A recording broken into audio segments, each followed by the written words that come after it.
Okay, so you got 7% interest rates. What does that mean? Does that mean we are crashing and we're ultimately going to be in the bottom of the real estate market that ultimately we haven't seen in 12 years? Or do we have some faith that we're going to be in a different market, but it's going to still be a stable one?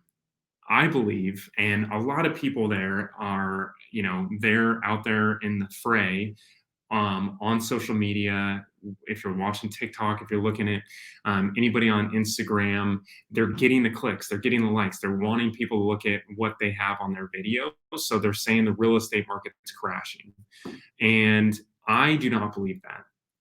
And I would like to give you some at least tidbits on why I don't believe that. And it's frightening, it's scary, it's definitely worrisome when you see each and every headline. The real estate market is crashing because we're going to 9-10% interest rates. Also, you see the same side of it when you're seeing the drop in the stock market, and it keeps going down and down and down. So what are things that I'm looking at that I'm saying, okay, well, yeah, it's changing the market. Yeah, it's giving buyers an opportunity to get in at a price that they've never been able to get in at if they're in a short span of buying real estate. The other option is, hey, maybe some buyers are finally able to get in the door before they weren't. And yeah, we've seen an influx of now properties are sitting on the market average of, let's see here. This is last year, 22 days in Orange County alone. Now it's 43 days expected time. And that's only up to 750,000. And then we go from 750 to 1 million, and it's 51 days. Last year was 19 days. So we've gone up more than twofold on that. And then 1 million to 1 million and a quarter, 54 days and 22 days last year. So those are just some parameters where, yes, it's changed. Properties have been on the market for longer than they were. So people are scrambling thinking, I'm never going to get an offer. Yeah. Did I get an offer? Did I get an offer accepted recently with a client that was $175,000 less than asking? Yes, I did. But that was a extreme circumstance because that person moved to a different location, needed to for a job, and it was a very, very quick move for them. And they only had a very, very short window. So they took the buyer opportunity that I gave them with the buyer, normal buyer, not this off-market wholesale type of situation where, it's a cash deal. It was financed. They had a buy up in a different area and everything else. So it was a domino effect. So that being said, what do I see going forward, and what do we see now, and why do I not think that it's a full real estate collapse?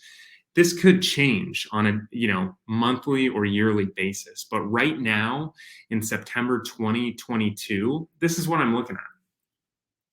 We have inventory just in Orange County, just to give you some reference points. We have about 3 to 3.5 million people that live in Orange County.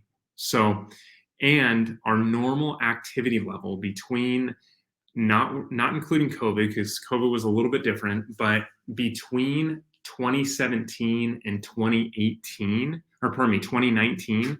So those 3 years, 2017, 2018, 2019, the average 3-year units on the market was 6,520. So 6,520. And what is it now? Right now, we're sitting at about 3,640. So that's a difference of 2,800, almost 2,900 active listings. So we're getting back to this normal market where the ability to have this property sit on the market for a while is increased. The last 2.5 years, we forgot what a real market is in real estate. So now a buyer can negotiate, get an inspection done, get an appraisal done, and not waive the appraisal knowing that they're going to have to pay $50,000, $60,000, $100,000, $200,000 over asking. So it's an amazing opportunity now for buyers that have been struggling the last 2.5 years. I've had buyers go from, them saying, okay, well, we don't see the opportunity to buy now. This was a year and a half ago, a year ago, because the properties are going up so high and we can't get in an offer that's going to be accepted. Granted, that was the case. Now, where did we flip? Well, now we're sitting at a scenario where they don't want to pay a high interest rate. So you have two different camps where you have one person that doesn't want to buy when it's high and interest rates are low, but now as prices adjust, they're like, maybe we can get in. Well, the increase in interest rate put them in a camp where they didn't want to buy.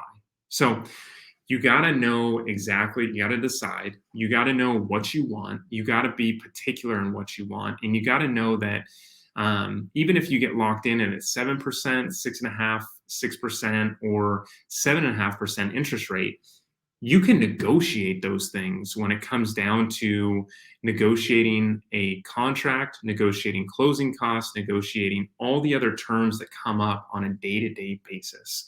So don't be concerned when you are looking at properties and they've been on the market for longer. That's an opportunity for you as a buyer.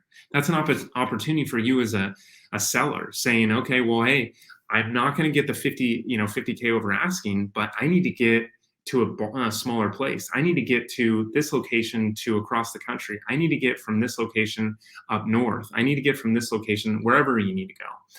So now you have the opportunity still to this day to sell it for a fair price.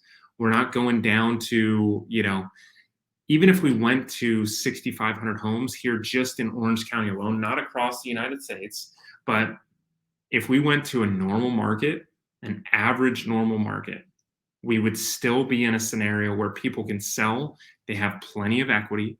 They have plenty of ability to move the dial down on their purchase price or on their sales price and still net that money and still also make that a good deal for them. So those are things that you need to think about when you're going up to, purchase a home and you see what the payments are. Well, for one, reduce your purchase price. That's going to help. Same thing as if when we went out and bought places and we still buy places, we looked at the purchase price. We said, okay, does this make sense? That doesn't make sense. Okay, this makes sense. And we adjusted, even with the interest rates, we just went down to a different bracket in purchase price. And it changed our payment. And it changed the payment so we can actually cash flow, or it changed the payment so we can actually afford it. That's where you need to be. That's where you always need to be. That's where you need to make sure that you budget, you work with the agent, you work with the lender, and you also work with that professional that's going to give you the option to say, I can't afford this, but I can afford this. So all those conversations need to be had. If you guys have anything for me, leave a comment below and hit the subscribe button too. Thanks for watching.